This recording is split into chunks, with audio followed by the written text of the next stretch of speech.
دنیا کی super power کہلائی جانے والی طاقت امریکہ کہہ رہا تھا کہ بات کریں گے، مذاکرات کریں گے، آئیے بات کرتے ہیں۔ ایران نے کہا ٹھیک ہے بات کرتے ہیں۔ امریکہ نے کہا بات کریں گے ہم ترکی میں، استنبول میں۔ ایران نے کہا کر تو سکتے ہیں، لیکن ہماری رائے ہے، ہماری خواہش ہے، ہماری تمنا ہے کہ بات کیا جائے عمان میں، مسقط میں۔ امریکہ کہہ رہا ہے نہیں کریں گے۔ ایران نے کہا کوئی بات نہیں۔ پھر امریکہ نے کہا اچھا اچھا ہاں کر لیں گے، آتے ہیں، چلیے آ جائیے۔ عمان پہنچے، عمان پہنچے ایران، اور عمان پہنچ گیا امریکہ۔ یعنی امریکہ کے جو نمائندے تھے، اسٹیو وٹکوف اور ٹرمپ کے جو داماد ہے جیریڈ، اور اس کے ساتھ ساتھ وہاں کا فوجی کمانڈر ان چیف جو تھا وہ بھی تھا اس مذاکرات میں۔ یہ تینوں لوگ پہنچے، اور ادھر ایران سے عباس اراغچی صاحب اور ان کی جو ٹیم تھی وہ پہنچی، الگ الگ کمروں میں بٹھایا گیا۔ بیچ میں عمان کے وزیر خارجہ رہے، ان کی بات ان تک پہنچائی گئی، ان کی بات ان تک پہنچائی گئی۔ تقریباً 8 گھنٹے تک بات چلی، اور اس بات کا نتیجہ کیا نکلا؟ وہی ڈھاک کے 3 بات۔ ایران نے کہا کہ ہم یورونیم افزودگی جو کرتے ہیں، یعنی وہ مادہ جس کے ذریعے ایٹم بم وغیرہ بنایا جاتا ہے، ہم اس کو اتنا ہی بناتے ہیں جتنے کے ذریعے ہمارے گھریلوی جو ضرورت ہے وہ پوری ہو، بجلی کی جو کھپت ہے وہ پوری ہو، دیگر اور جو ضروریات ہے وہ پوری ہو۔ آپ کو شک ہے تو آپ نے یہ کہا تھا کہ ہم نے نگرانی کرنی ہے، تو آپ آئیے نگرانی کر لیجئے۔ نگرانی کرنے سے ہم نے کبھی نہیں منع کیا، اور ابھی بھی منع نہیں کر رہے ہیں، تو ہم تو وہ کام کریں گے، ہماری ضرورت ہے۔ امریکہ نے کہا کہ وہ دور تک مار کرنے والے میزائل آپ نے بنا رکھے ہیں، اور سنا ہے آپ نے ایک ایسا خرم میزائل بنا رکھا ہے جو امریکہ تک بھی پہنچ سکتا ہے، اور اسرائیل کو 12 دنوں میں آپ نے تو ان کو بہت برا حال کر دیا تھا، تو یہ دور تک مار کرنے والے میزائل نہیں بنانے کا، اس پر بات ہی نہیں ہوگی۔ آپ اس پر کیوں گفتگو کرنا چاہ رہے ہیں؟ کا پروکسیز پر بات کر لیجئے، آپ کے جو حلیف اور معاونین ہیں یہاں پر، حزب اللہ ہے، حماس ہے، حوثی ہے، کہ ان لوگوں کو آپ مدد نہیں کریں گا، اس پر بھی گفتگو نہیں ہوگی۔ کہا پھر کس پر گفتگو ہوگی؟ کہا کہ جائیے آپ اپنا ملک، وہاں جا کر کے آپ مشورہ کر لیجئے، ہم مشورہ کر لیتے، پھر مشورہ کر کے بتا دیں گے۔ یوں بات 8 گھنٹے کے مذاکرات میں ختم ہو گئی، اور 8 گھنٹے کے مذاکرات کا نتیجہ یہ نکلا کہ امریکہ کو مشرق وسطی سے، مڈل ایسٹ سے بھاگنے کا ایک راستہ مل گیا۔ یہ راستہ مل گیا کہ اب وہ اپنے ملک میں جا کر کے مشورہ کریں گے، اور مشورہ کرنے کے بعد ایران کو بتا دیں گے، اور ایران اپنا ملک جا کر کے اپنے جو ان کے قائدین اور لیڈران ہیں ان کے ساتھ بیٹھ کر کے مشورہ کرے گا، اور یہ بھی اپنا فیصلہ بتا دے گا۔ امریکہ نے یہاں پر صرف اپنے بچاؤ کا راستہ نکالا ہے۔ دیکھیں ظالم جو ہوتا ہے، جب اس کے ظلم کی حد نہیں ہوتی، انتہا ہو جاتی۔ اتنے بڑے ظالم لوگ ہیں یہ تہذیب نو کے مالک، یہ ایسے لوگ ہیں کہ معصوم بچیوں کو ایک جزیرے میں لے جا کر ان کے ساتھ زنا کر کے، اب تو یہ خبریں بھی آ رہی ہیں کہ ان کو مار کر ان کے گوشت کھانے والے ایسے ظالم لوگ، اور یہ اہل باطل یہ مقابلہ کر لیں گے۔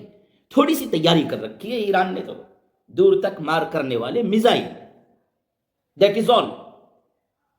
وَأَعِدُّوا لَهُم مَّا اسْتَطَعْتُم مِّن قُوَّةٍ، علماء مفسرین نے لکھا ہے کہ اس سے مراد دور تک مار کرنے والے تیر یعنی میزائل، اسی پر عمل کیا ہے، اس کی تیاری کر لی ہے۔ تُرْهِبُونَ بِهِ عَدُوَّ اللَّهِ وَعَدُوَّكُمْ، ڈر بٹھا رہے ہیں اب یہ اس کے ذریعے، ان ظالموں کے دلوں میں ڈر ہے۔ U S S Abraham Lincoln ہم لے کر آ رہے ہیں۔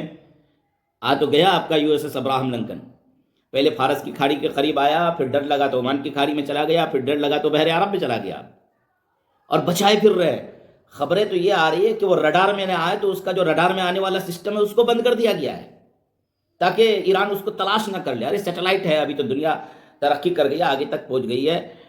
پوتن جو روس کے صدر ہے وہ مدد کر دیں گے، چائنا کا جنپنگ مدد کر دیں گے، پکڑے جائیں گے آپ، ایسا بھی نہیں ہے آپ کمزور نہ سمجھیں۔ تو حالات یہ بنے ہوئے، بلکہ امریکی اعلیٰ کمان یہ کہتا ہے کہ اگر ہم کو روس کے صدر پوتن سے بات کرنی ہو تو ادھر سے ٹرمپ کال لگاتے ہیں امریکی صدر، اور پوتن سے بات ہو جاتی ہے۔ ہم کو شی جن پنگ سے بات کرنی ہو تو چائنا فون لگایا جاتا ہے اور وہاں پر گفتگو ہو جاتی ہے۔ لیکن ہم کو ایران کے سپریمو آیت اللہ خامنئی سے اگر گفتگو کرنی ہے تو بڑا ٹائٹ پروٹوکول ہے، گفتگو نہیں ہو پاتی ہے، وہاں تک پہنچنا بڑا مشکل ہے۔ یہ ہے ان کے کام کرنے کا طریقہ کار۔ آیت اللہ خامنئی اس بات کے لائق بھی اور اہل بھی تم کو نہیں سمجھتے ہیں کہ تم سے وہ گفتگو کریں، ان کے نمائندے کرتے ہیں۔ یہ اصل میں ان کے قلب میں بسنے والی وہ ایمانی طاقت ہے جس سے وہ انرجی حاصل کرتے ہیں، کہ وہ آپ کو اپنے ناخن کے برابر بھی سمجھنے کے لیے تیار نہیں ہے۔ بس ٹھیک ہے، اپنے ملک میں وہ اپنے حساب سے حکومت کر رہے ہیں، اور خود کو وہ اہل حق سمجھتے ہیں ان کی شریعت اور ان کے فقہ کے حساب سے۔ لہٰذا یہ جو وارتلاب ہوا اور یہ جو مذاکرات ہوئے اور یہ جو گفتگو ہوئی، اس کا یہ نتیجہ صرف نکلا کہ امریکہ بہادر دندناتے ہوئے جس شان بان اور آن کے ساتھ آیا تھا، اسی طرح ذلیل ہو کر کے وہاں سے عنقریب وہ بھاگ نکلے گا اور مشرق وسطیٰ میں امن و امان برقرار رہے گا۔ لیکن اس بات پر اطمینان نہیں رکھنا چاہیے کہ آگے کچھ بھی ہو سکتا ہے، اور سازشیں چلتی رہیں گی۔ یہ بڑے ظالم لوگ ہیں، جب یہ چھوٹی بچیوں کے ساتھ ایسا کر سکتے ہیں تو یہ کچھ بھی کر سکتے ہیں اس دنیا میں۔ بڑے ظالم لوگ ہیں یہ، ان سے کسی خیر کی امید نہیں ہے، یہ صرف طاقت پر بھروسہ کرتے ہیں اور پیسوں کا استعمال کرتے ہیں پوری دنیا کو اپنا غلام بنانے کے لیے۔ آزاد ہے ایران، آزاد ہے، اس نے دنیا کی بڑی طاقتوں کے ساتھ چیلنج لیا ہے اور بڑی طاقتوں کو ناکو چنے چبوایا ہے۔ اس نے ظالم کو ظالم کہا ہے، اس نے شیطان کو شیطان کہا ہے، اس نے دجال کو دجال کہا ہے۔